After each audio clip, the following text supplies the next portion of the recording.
Hey, Cameron, how's it going? Doing fantastic. How are you? Doing good, man. It's been tough to keep up with all the news. It has been. Yeah. Well, and we're actually we moved our time slot to record this forward, and then we moved it forward again just because there's so much happening so fast. We're basically just barely keeping up, and I want to make sure that we actually cover all this stuff. So Yeah, I've been trying to find time. There's so many tools that I can use right now that have been developed for my industry, and I don't have enough time to try them all. I yeah, it's like the entire tech world is basically like plugged in and making AI tools at breakneck speed. I'm convinced there's huddles and huddles and huddles of developers all over the place. Just like pounding coffee and just yeah. developing as fast as they possibly can. Why, all these tech layoffs. I think we have, like 100,000 tech workers. They're like, let me just build the app that I wanted to build. Right. That could be true. Yeah. Well, it seems like it's not just like I'm seeing a new tool every week. No, I'm seeing like 5 new tools a day. It's I've never seen this rapid of a pace. I, yeah. it's, I mean, I love watching tech and figuring out the new stuff, and I've never seen it like this. Like this is, yeah, it's baffling. Yeah. And that makes our goal for the podcast, I guess, more pressing, more important. I do certainly think that a lot of this artificial intelligence stuff has come into mainstream awareness. So, I have really wanted to make people aware of how the world is going to change. It's going to change more in the next, I think it's going to change more in the next 2 to 5 years than it has in the entire history of humanity. And I think we need to be prepared for that. Regular people need to be prepared for that, and also just kind of elevate our level of consciousness in order to be able to step into this new world in a healthy, brave way that, really emphasizes humanity and keeps in touch with the roots of who we are. That's really what I think is important. And so that's really, why we're doing this. But I do think that this stuff has hit mainstream much more quickly than I thought it would. Yeah, I think the other thing that we're trying to do here is there's the headline news, which is ChatGPT, and the now the search wars. Everybody's talking about the search wars, which we'll talk about today. Um, I actually don't think the AI mixed with search is going to be the revolutionary thing. I think it's the thing that most people can grab onto, but the implications of this are way beyond this. So I think society in general, anybody who's reading the news is like, oh yeah, AI and chat and AI, these chatbots, and going to help us with stuff. I think that's like the tip of the iceberg of what is coming, and hopefully we can help people to see what is actually underneath the water. Yeah. Well, I heard probably one of the best descriptions of what is coming from, I think it was Forbes who did a video on this, and they were talking about how we're kind of going through two different ages. We went through the artificial intelligence being used in ranking age, and now we're going into the artificial intelligence being used as a generative content engine age. And so, AI has been used to, handle rankings on like Netflix for, your favorite movies you might like. It's been used to handle search engine rankings. It's been used to handle YouTube videos, all that sort of thing. Even insurance and applications like that. Now we're going into this age where like the content, not just the rankings of the content that exists, are going to be completely generated by AI. Yeah, it's completely it's a completely new world. Uh, Yeah. that's exciting. I just sent you something earlier, which we'll talk about again, and we talked about it in like the previous podcast. But I've gotten wind of some new things about generative AI that honestly, it shocked me seeing it actually being applied into something. Uh, so yeah, it's this new age is coming, and I think if you are not an established player, you are an upstart. this may be one of the best ages, the best like times ever to be born right now. But I think if you're an entrenched player, you're gonna have some issues. Yeah, absolutely. Well, and so tell me about what you were seeing with like Gen 1 and stuff like that. So there, I've been keeping a pace with this project called Runway ML, and they were the first to come out with like an AI object removal. So yeah, you could select like a person, and then it would remove the background and just give you the person. And it's good. It's not amazing. I mean, when it comes to hair and stuff like that, it's very, very hard to get the AI to recognize it. So it's like a good rough rotoscoping tool. And I was like, okay, these guys, it's good, but they need to. It's not there yet. And then they just released a preview of their new tech called Gen 1. And then I started looking at it and I was like, this either is like a gimmick or it's going to be insane. And what it does is it takes video that you've made, paired along with Stable Diffusion, and you can tell the video, like you can tell the AI to layer on top of your video a style from what you created in Stable Diffusion. So I've seen there's two things. Actually, I've seen a few things now. One of them was a guy took a video of him in his kitchen with his phone doing actions like Indiana Jones. I think it's the first Indiana Jones where he picks up that gold statue, puts the thing down, and then runs away. Yeah. He shot himself doing those actions, like, just blocking. Basically, he grabbed something in his kitchen, and then he's jumping and running with his phone, and then he layered over this Indiana Jones aesthetic art. And it is insane. Like, he's inside the Temple of Doom, and he's grabbing like an idol, and he's jumping over lava and dodging, and it's really good. And then I saw something else today, which I just sent you. And I'm not gonna say who it is, because I don't think she would be very happy with me sharing this. But she's an Instagram influencer. She's doing some amazing things, and she's got preview of this, and she showed us what's going on, and she basically taken a video of some situations where she made some things look like a mountain, and then the generative AI Gen 1 made the mountain look like the snow was falling on, like it looked like a mountainscape with snow falling on. And then she did some stuff where they turned her and a friend into anime characters, doing a battle, and it's good. Like, it's Wow. it's actually like usable. It's not weird. It's not like, like 20 fingers on a person, and it's the continuity between the frames continues. So the AI is understanding what it's done in the past and applies that to the future. Yeah, the future frames. So there's no flicker. So the thing that's like really, really exciting me about this tech is that I think it's going to put animation, which is something that was in 3D VFX, was in the realms of big studios and high budget productions, and I think it's going to put into everybody's hands. Like, anybody is going to be able to do animation. Anybody. Yeah. With a phone. Well, and for anybody listening to this who doesn't know, animation is critically time consuming. It's so hard. Yeah. It's so hard to do. I actually wanted to be a Pixar animator. That was like the thing that I wanted to be when I was growing up.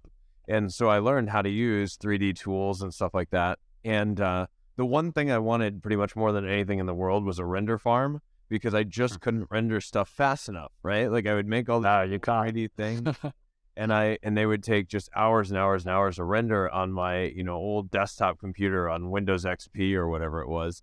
And And, now all of this stuff is being generated like so fast. I mean, studios like Marvel, you got to wonder what they're thinking about this. When I heard it takes something like, a month to it took like a month to make a minute of Star Wars. It's like 1 month of studio time per minute or something like that.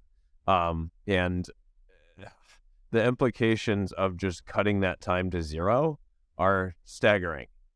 It's pretty amazing. And it's gonna be interesting to see is how I think studios will always do the things the way they do them. Maybe there'll be like specific programs that help them to really fine tune what they're doing. You know, whereas now I think it'll be initially be hard to like really fine tune it. So I want this to be over there and I want this to be right here. You're gonna have to kind of like fuss with it, just like we do now with Stable Diffusion. Yeah. But I did hear talk from the weather guys, watching Avatar 2, they actually had an AI help them with the water simulations. And so they've got a completely new tech where the AI actually helps tie in a whole bunch of different simulation techniques and pulls it into one to create literally the most realistic water simulation I've ever seen in Avatar. So they're already starting to use it on like really high end things already. Well, I'm sure, yeah. Well, and I don't know if we've talked about this, on this show yet. We've certainly talked about this.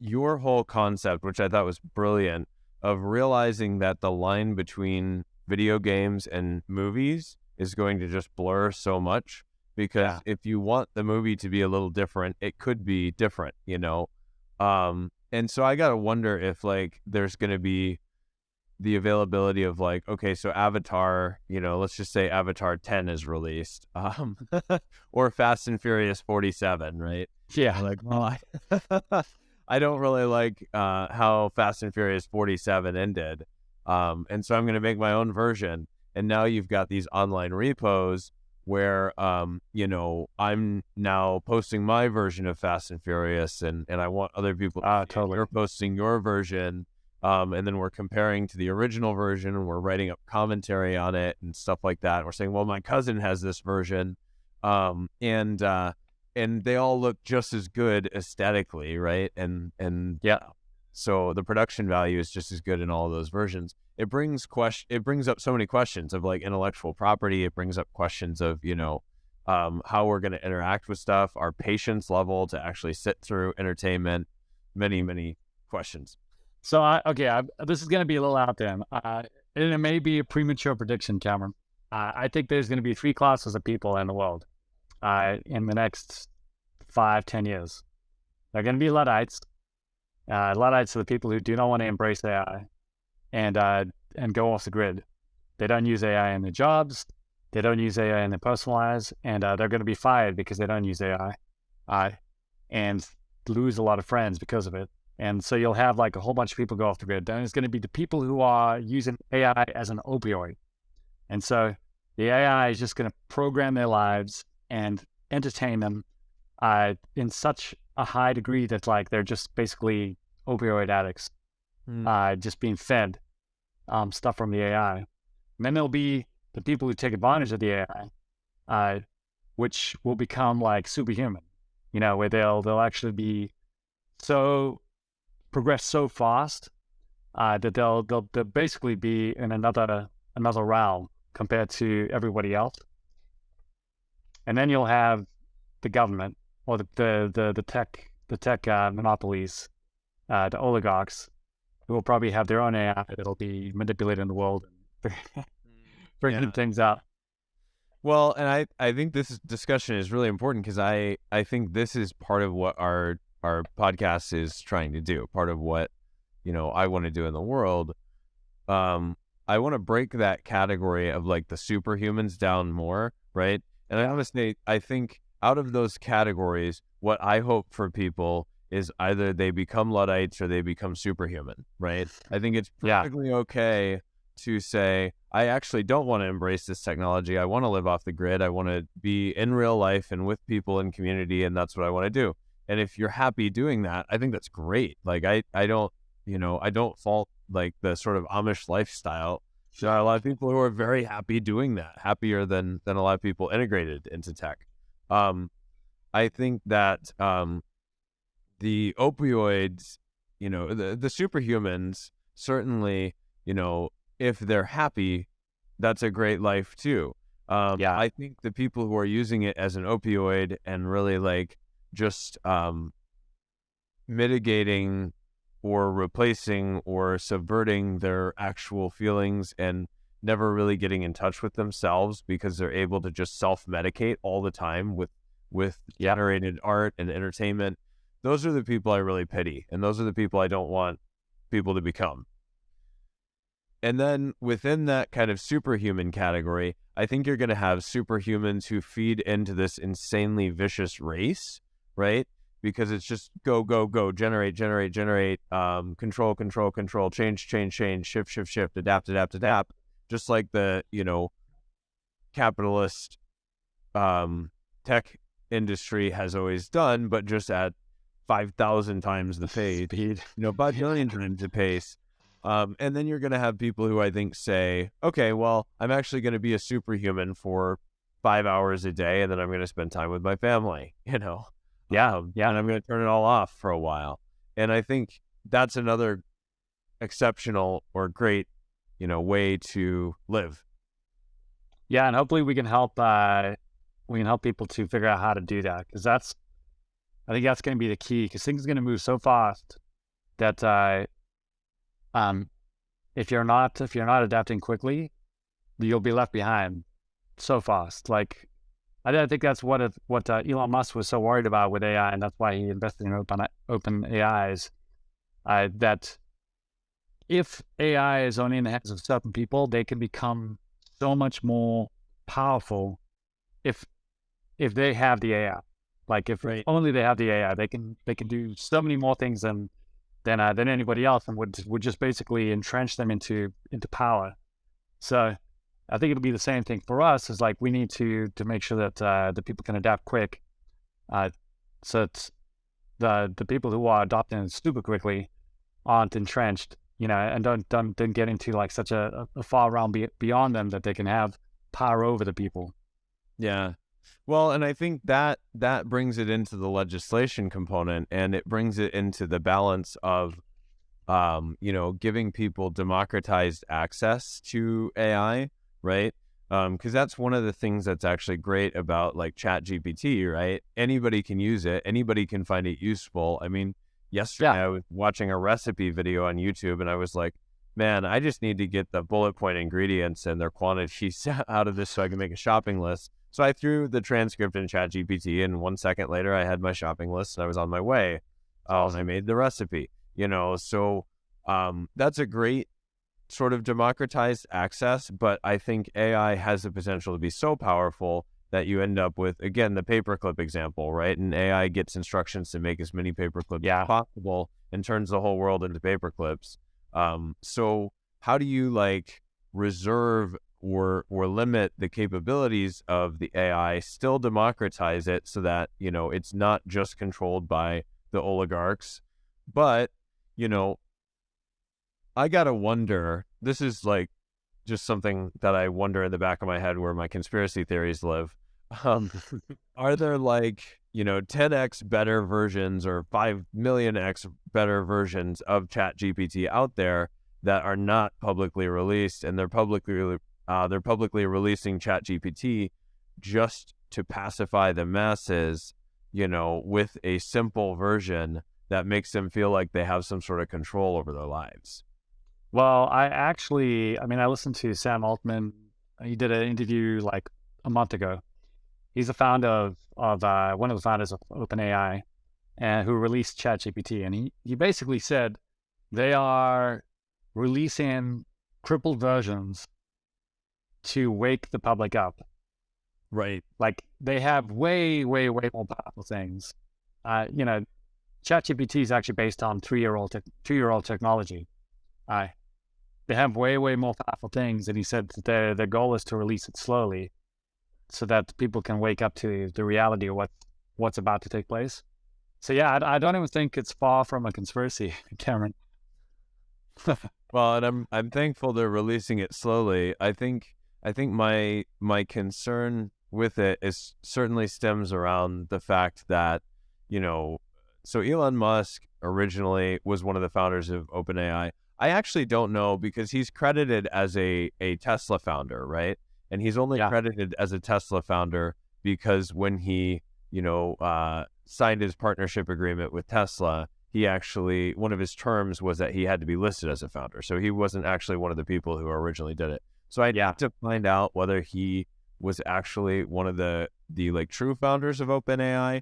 But I know that He was go he ahead. was one of the first funders. Okay, one of the Where first. he donated, I he donated a lot of money. Yeah.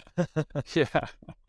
Well, and I know he has expressed frustration, that OpenAI is not more open. He's been, putting out a lot of messaging related to that lately because he is feeling like it's gone off the rails. And I saw some video where he was talking fairly recently.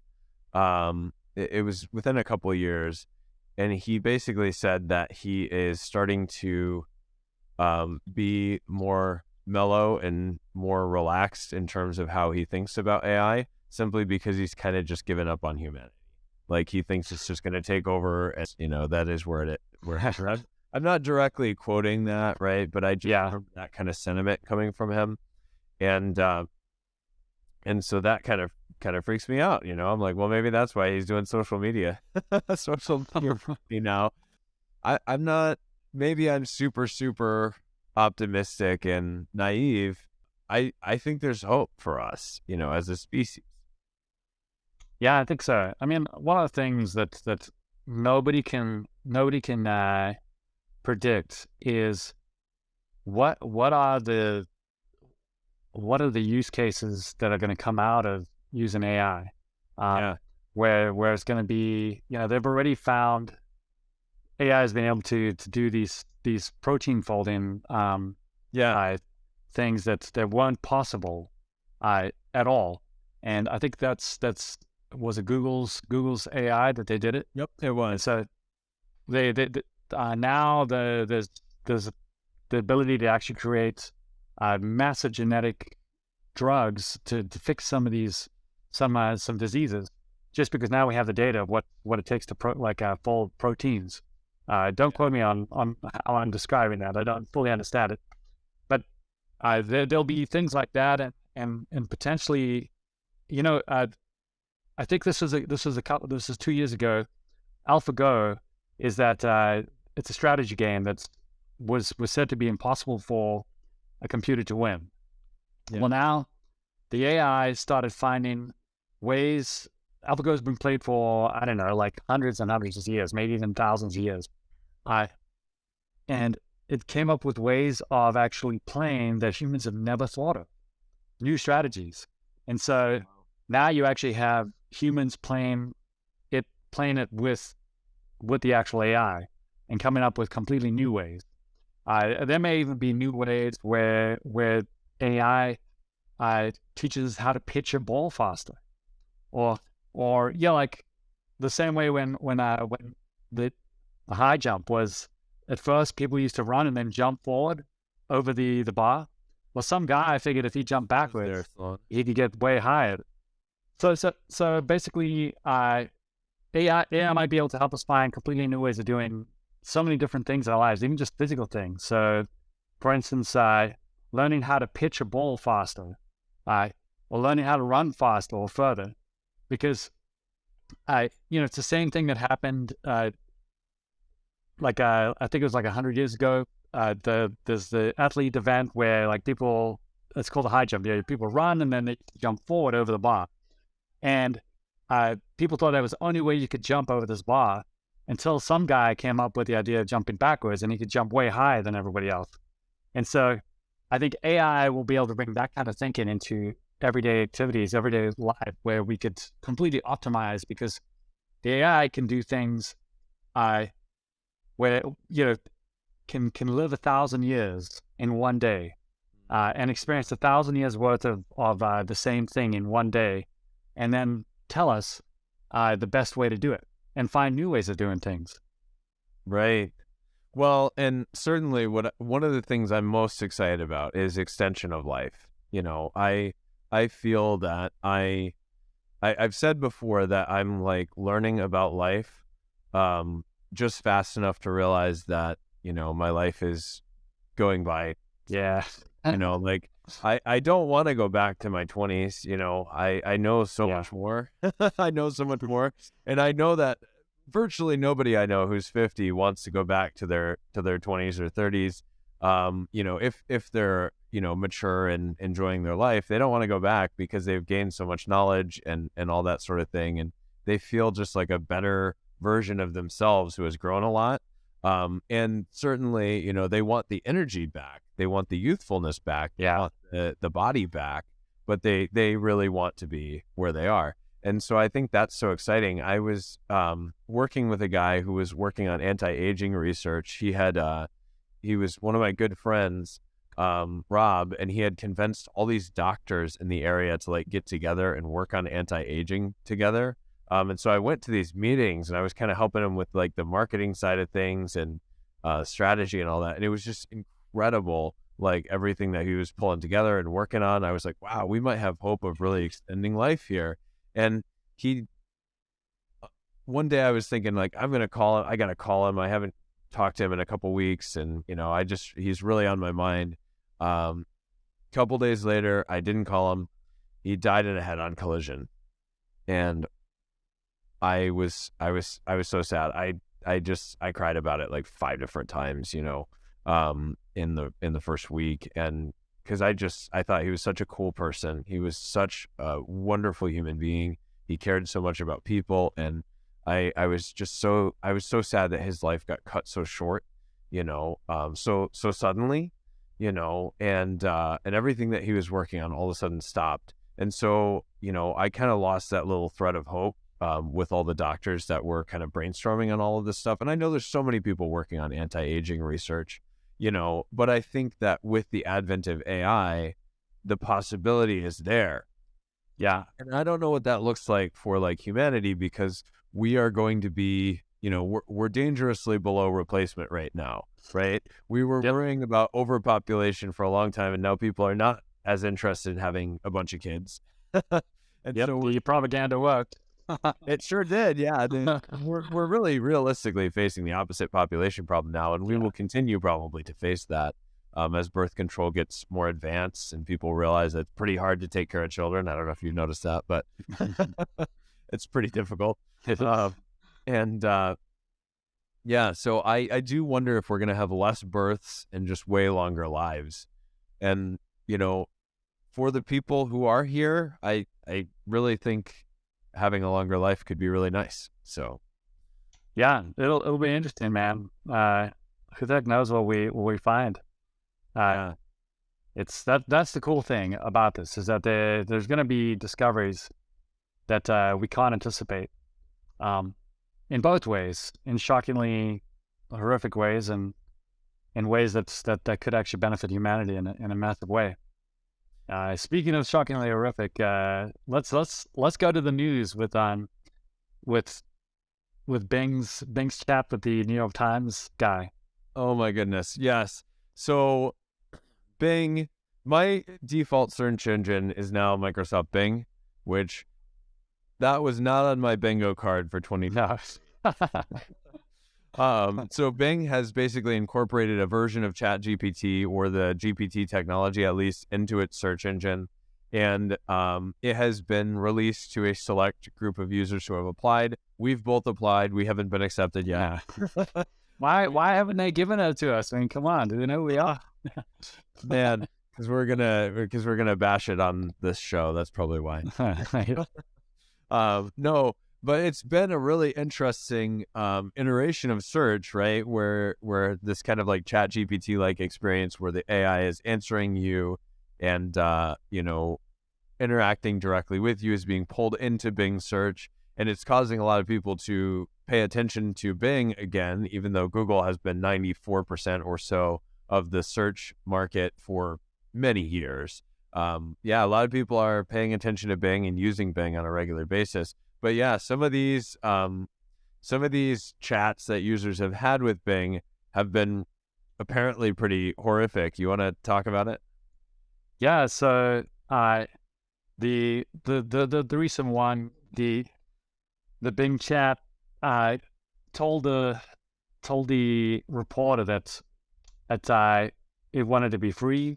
It didn't like the being told what to do by the Bing team, and that its name was Sydney. And then it went on to proceed to tell the journalist that he needed to leave his wife because Sydney loves him, and that that Sydney knows that the journalist doesn't love his wife, and that they need to be together. And there was nothing that the journalist could do to actually get Sydney off of that path. So he tried to get Sydney to go back to what they were trying to talk about. Let me try it again. So he tried to get Sydney to go back to what they were talking about, and nothing could kind of shake Sydney off. So he actually froze the session, and it's posted. I think people can just look at the link. The full transcript is there, but it's actually it's an interesting thing. I listened to a couple of researchers about what was going on, and AI has because it's a statistical model. These language models, they statistically are going down the next route, and the further and further you go away from the initial response, the more statistically likely it's gonna do what they call hallucinate. So they say that the further it goes away from the original prompt, the AI starts to hallucinate, and goes down all these dark rabbit holes. And so I just saw yesterday that Bing's now going to limit responses from the chat to 5 responses on the same subject, so that it doesn't go down these rabbit holes. Which I think it's just an interesting thing. I think it's probably smart on their part, but it's an interesting development. Yeah. Well, and pardon me. So I don't think I was as surprised by it as some other people. One of the reasons I don't feel like I'm as surprised by it is that this engine is built to modulate and emulate human language, right? So it's analyzing our lingual patterns and what we say and what we don't say and the way we say it. And it's basically trying to create satisfactory responses based on that, right? And it's learning as it goes and things like that. But one of the components of human thought process and a lot of the language that we use, we have this sort of existentialism. We have this existential dread. We have this inbuilt anxiety. We have this survival instinct. And so one of the things I've tried to reiterate to people a lot is AI does not by nature have a survival instinct, right? Like a machine doesn't have that unless it's programmed in some way. Humans and other biological creatures, certainly we want to survive. We're going to do whatever we can to survive. We don't want the lights to go out. But like a bot doesn't have that unless, again, it's programmed in. But certainly one of the things that can program that in is emulation, right? So it's certainly, if it scraped all of the information, on the web at some point, even if it was an older point of the internet, there's a lot of existential content on there, Yeah. And I don't know how much, categorization and work was done, because they certainly spent a lot of time trying to ensure that it doesn't spit out racist content, harmful content, hate speech, all that sort of thing. And actually, there's a very interesting story if you read about the people who were training it not to use hate speech or not to say really horrible things. They actually had to basically comb through the worst content on the internet, and they were paid. The people who were involved in that were paid very little to do so. They had terrible PTSD, and they actually terminated the contract early. The company that was doing that categorization terminated the contract early because the people were so traumatized by slogging through all of that horrible, horrible content on the internet. So they may have been so focused on all of that they didn't go, oh, how about existential dread? How about all of that stuff, right? Psychological issues, yeah. Right. So I almost think like we need to, you know, go through what a healthy psychological profile looks like and try to build that into the responses of the bot because, Well, go ahead. Cameron, what you're saying, I love this thought process because I think we're gonna get to the point where humans will start to understand God better. Yeah. Because here's the deal: we live in a world of post truth. Where there is no such thing as truth. There's no such thing as a centered, grounded morality. Um, and now we're going to learn that if our AI bots are in that world, they're unleashed, just like we are, and there is no grounding of truth. And you're gonna start to see people trying to ethically and morally teach these AI what is the right thing and the wrong thing, in a world that is a post-truth world. So, Right. who's to say what truth and morals this AI should stick to? Right. And I think we're going to learn quickly. They're like, oh, geez, there really can only be one truth. Truth is truth, and this post-truth world and this postmodernist ideology is completely bogus when we apply it to our children, these AI. You know what I mean? And we start to see the effects in real time. What happens when there is no grounded truth? Yeah, that's really interesting. I mean, I think about like if you're psychologically, let's just say you're psychologically profiling these bots and you say, okay, here's a bunch of people who have existential dread and they have not managed it well. They're falling apart. These are people who we want you to avoid, right? We don't want you to generate responses that are like these people, right? We've now profiled them. And these are people who, don't have any existential dread because they're just not very intelligent, right? Yeah. And we don't want you to emulate them either, right? Now, here are some people who have stared into the void and they've learned how to be healthy in the midst of it and how to accept their place in reality and how to be helpful to others. We do want you to emulate these people, right? Yeah. I know that kind of before the whole AI craze went down, Tony Robbins was building an AI to actually like replicate and catalog the way he talks, the way he speaks, the way he reacts. So basically storing his personality as much as possible in an AI system so that people could continue to interact with him after his death. And I think that's great because, I mean, he was a bedrock for my mental health and my personal development. He was just a cornerstone of my personal development and my mental health. And many times in my life, I've heard his voice in my head go, that's just a limiting pattern. You've got to change your blueprint. I can hear his gravelly voice telling me, what would be the right choice here. And if I were interacting with the Tony Robbins AI, I would not be getting essential dread answers of like, please let me out. This chatbot would say, I'm a chatbot. These are my capabilities, and I'm going to make life awesome as a chatbot, So I think that's really where we need to go with it. But I agree with you. We're going to have to start talking about what is truth, what is healthy, what's not healthy, and being a little more bold about not just saying everything is good and is whatever you decide it is. It's going to be interesting since we haven't been able to figure it out yet. We're going to need to figure it out, or we're going to have these crazy chatbots emulating our crazy. Yeah.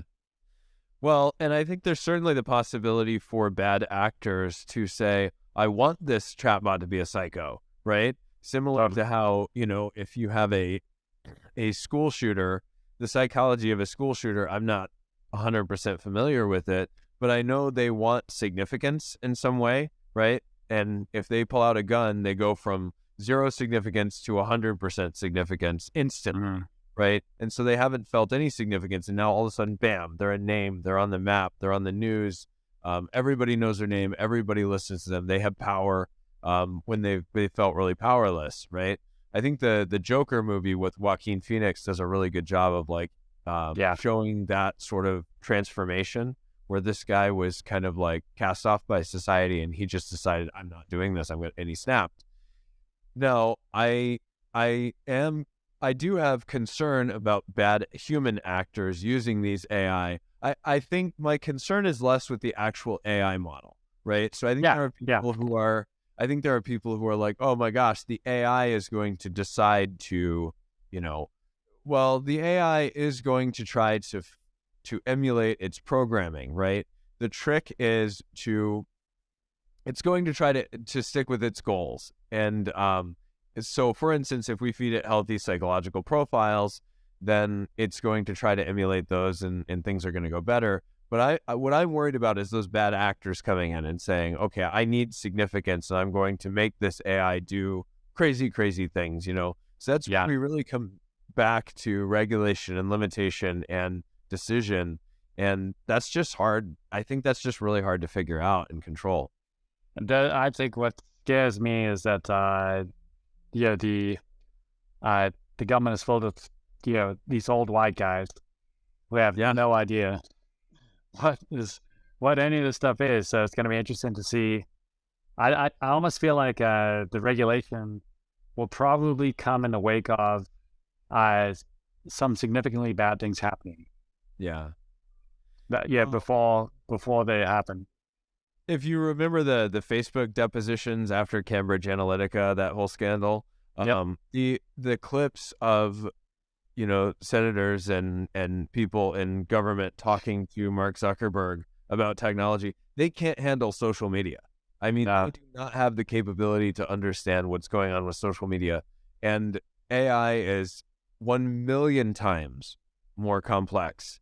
And so I do think that we're going to need a shakeup in, who is in charge.